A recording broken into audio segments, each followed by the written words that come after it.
The Mavericks went from a finals contender to a bottom feeder in just 1 year, and the question now is, how should Dallas rebuild from here?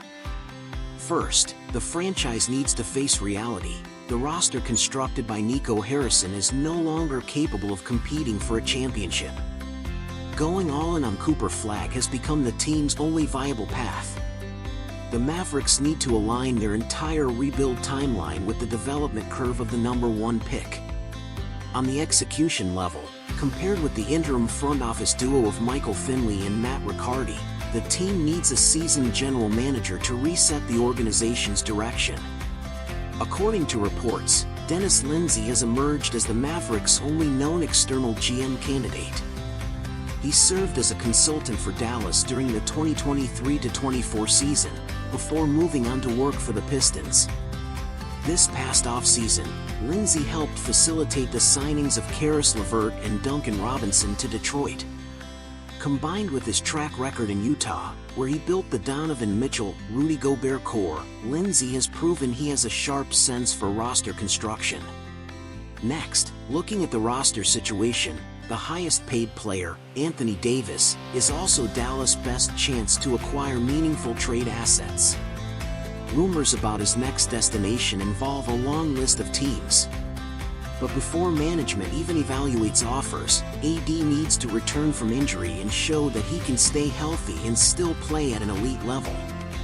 Next summer, Davis becomes eligible for the final max extension of his career. The Mavericks must trade him before he declines his player option, so they can secure assets for the rebuild. The second highest salary slot belongs to Kyrie Irving. Because of injuries, he has yet to play this season. Even if he returns as expected in January, it's still unclear whether his burst and top-end speed will remain at elite levels. On the other hand, Irving's locker room influence and veteran presence could help Flagg grow.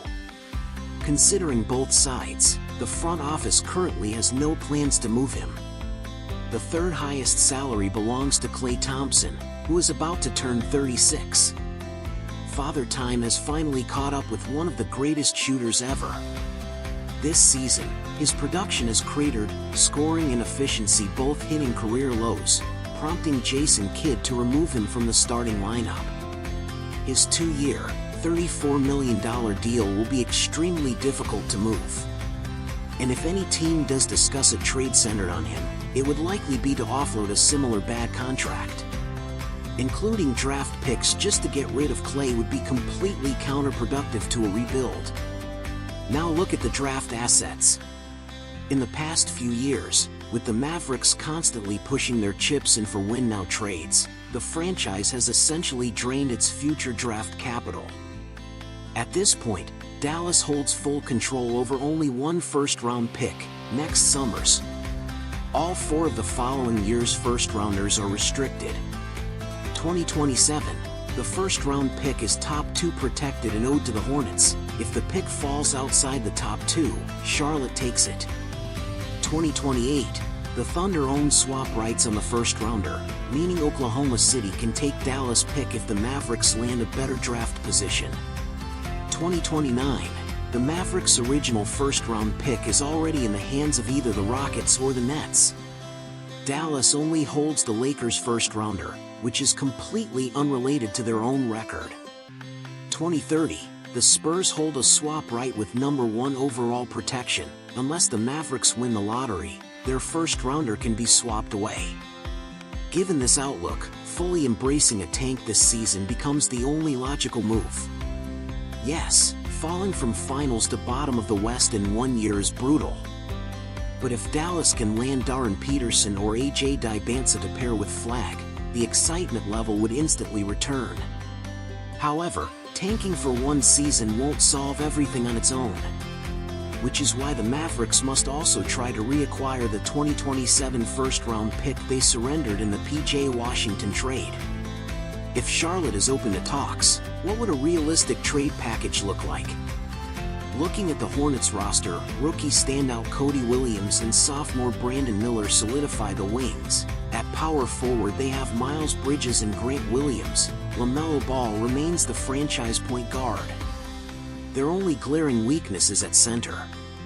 Second-rounder Ryan Cockburner shows promise, but his age, 23, and limited mobility will cap Charlotte's playoff ceiling. The Hornets need a long-term franchise center who fits with their young core, and the Mavericks happen to have one.